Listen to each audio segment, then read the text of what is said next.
And speaking of great things, these 10 episodes, they were like a journey. It went so fast. 10 episodes, it was so quick. I didn't even realize that we have already recorded 10 episodes. We In had terms guests. of in terms of journey, Sangar, what would you say were the main sort of things that you took away from those episodes? Because we had quite a diversity Yeah. of guests. So, Yeah, we as a host of the podcast, what would you say that you took away from it? First of all, one of the most important things that we did in the early stages, we had Imran Feroz, who is a very accomplished Afghan journalist, as a guest. And well, I really wanted to talk to him in one of our first, if not the very first podcast, is because he's an inspiration for me personally. He is a journalist who He's someone I has, look up to as well, definitely. yeah, his work is very significant, because if you see the about, I would say, of all 10 every 10 articles or news items produced about Afghanistan, 9 out of 10, if I look at those articles and news items, I already know what it's about. I know already what they're going to say and which sources they're going to quote. It's always an NDS source, someone from the Yeah, government, the usual suspects. But what Imran does, he goes to rural Afghanistan, he talks to victims of war on terror, he talks to common rural Afghans, people who are suffering in the last 19 years. His stories are very significant, and it's 100%. very inspiring for me to see someone who has done so much in the last few years. And so that's why, for me personally, that was a very inspiring show. You And know, I all Yeah. you mentioned the importance of sources here. So, for example, when I forgot, I think this was on Al Jazeera English, when the peace deal between the Americans and the Taliban is signed, what the correspondents from Al Jazeera English do to consult their sources is they're going to the owners of cafes in Sharinau in Kabul. Yeah. And I think they even mentioned something like, this is where a lot of young people come, sort of, the implication was that this is where a lot of young men take women on dates. Okay, Yeah. and they ask the owner of this cafe, "What do you think about the Taliban coming back into power?" Now, anyone that knows Yeah. anything about Taliban or Afghanistan doesn't need to hear this person's response. They know what's going to be said. Yeah. It's Yeah. it's gonna, and this isn't to say that that person's opinion or perspective doesn't matter, but there's nothing new being offered here. you know Yeah, exactly. so that's It's why very Imran. lazy. It's very lazy. Exactly. It's like asking me, what do you think of Winston Churchill's quotes about Afghan tribesmen? There's no surprise there. It's not something that Yeah. I'm going to see in a very positive light. So Yeah. that's one of the things with Imran that I found that's been very refreshing, is that there's an actual perspective on the ground, far away from cities and police officers and intimidation. There's an actual person that's speaking this. Yeah, and we, after Imran, we had Fazl Minallah Qazizai, who is an Afghan journalist. He's an author. He has published a book together with Chris Sands. It was a very interesting topic because obviously Qazizai has done extensive research in Afghanistan with all these different figures within Hizb Islami. So that's why his book is very phenomenal. And what's funny is that after we had Qazizai on our show, I've seen numerous people responding to our videos and Twitter and WhatsApp messages saying, "Oh wow, I didn't even knew that this book is out. I'm going to buy it." So this I was got a yeah, I actually got that message from quite a few people. They ordered yeah, Qazizai's. Yeah, definitely. Yeah, we had and I spoke about this in one of the podcasts that you and I think it was the one podcast that you and I did. where it was just us two. And obviously, for those that don't know, my father was in Hizb Islami Gulbuddin. So for me personally, it was quite interesting as well. Not in a sense that I wanted to interrogate Qazi Zay, but really to answer sort of my inner curiosity. So one thing that I found out, for example, was that the thing about Hikmatyar killing a Maoist student whilst he was in university is not true. I learned that from Qazi Zay. I wouldn't have learned it anywhere else. And I can't count myself amongst those that didn't actually know about this book being released. So that was a very important podcast for me.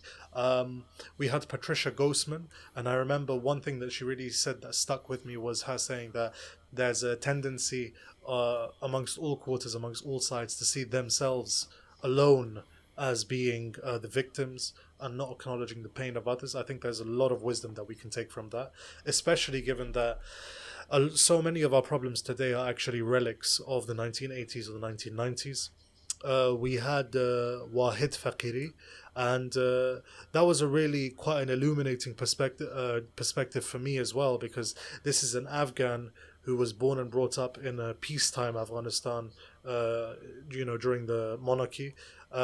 This is someone that initially in 2001, and in his own words, naively supported the US project in Afghanistan, later to turn 180 degrees against it, for which he obviously attracts quite a lot of criticism. So, to hear that perspective of someone older than us, more seasoned than us, doing a complete 180 degree turn, finding out why, what experiences propelled him into doing so, that was really quite interesting for me. We had Muazzam Beg, another older person who was perceiving Afghanistan from the outside during his formative teenage years, his early 20s, as a non-Afghan, living in a Western country, seeing how the Soviets and the jihad against them developed, sort of how it played a role in his life. Is there And anything Sayyid that I missed out, Ibrahim. Sangar? Don't Sayyid forget Ibrahim, Sayyid Ibrahim. Sayyid Ibrahim, learning about the Taliban's, or discussing the Taliban's ideology, really getting to grips with the amount of propaganda that's been rife, absolutely rife, over the last 20 years, and maybe even before that. Dissecting that, talking about different people, ideologies, massacres, motivations for different actions. That was very so. I've spoken a lot about the different podcasts that we've done, but honestly, I've learned quite a lot. I've actually changed my opinions on quite a few things. Yeah. Yeah, and we had Shaira Karimi, who's a student in London, who has a very interesting perspective. If you notice that during that show, a few things that were mentioned were very important, and I think after that show we also try to incorporate certain points in our other discussions. Like, for instance, there is a major aspect of this war that is not being covered or not being discussed as much, is that there is suffering and there is frustration with the people in Afghanistan that is being sometimes in a certain way it's being seen as normal, or as, yes, it's a given, but it's not normal and it's not a given, and it needs to be addressed. And we need to, if we have guests, if we have people who want to explain a certain topic, we need to address the human aspect of these conflicts and these historic events. And last but not least, we had Mudassir Islami, who is someone I really admire for his work, for his 100%, I agree. Yeah. Like, first time I talked to Mudassir Islami, I think it was in 2014. 2013, 2014, it was before the presidential elections, and back then he was very active with Najm. Najm is a organization, a Islamic youth organization in Afghanistan, which is very active in all sorts of charity and activism, empowering the youth. And he was very active at that time. I wanted to know about his perspective on Afghan elections.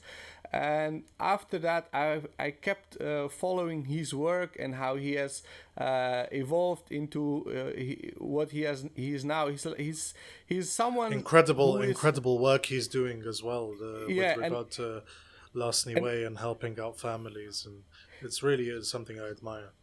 the thing is that we when I was talking to Justice for All a few days ago, during that show, the sister Hina Zubairi, who is a journalist in the United States, she asked me about civil society in Afghanistan and what it's like. See, people like Mudassir Islami, and there are numerous other Afghans like him. We need to have them more often in our show and talk to them, Yeah. because I believe that a weak state in Afghanistan, dysfunctional state, corruption, and all these other problems, those are a given. But then we have people who are organizing themselves, people who show initiative, people who come together based on common values, common interest, and they do magnificent things, like phenomenal things to help And their own community. I think this comes back to the point you were making about the podcast with Shahid Karimi as well. We think about Afghanistan, weak dysfunctional state, weak government institutions. Okay, it's a given. What can we do? But actually, it shouldn't be normal, shouldn't be a given. But now that it is, what can we work with? Well, we've got people like Mudassir Islami. We've got, quite large youth organizations in the country. We've Yes. got charities run by them, and that is something that we should be supporting. We should be commending it. That in such tough circumstances, organizations like this do exist. They persist in their activities, and they've got plans for the future as well. That's something that we really I would consider to be at the very heart of this platform, to amplify and raise Afghan voices, not just with regard to the political, but to the actual real life economic, financial hardships faced by many in Afghanistan. Yes.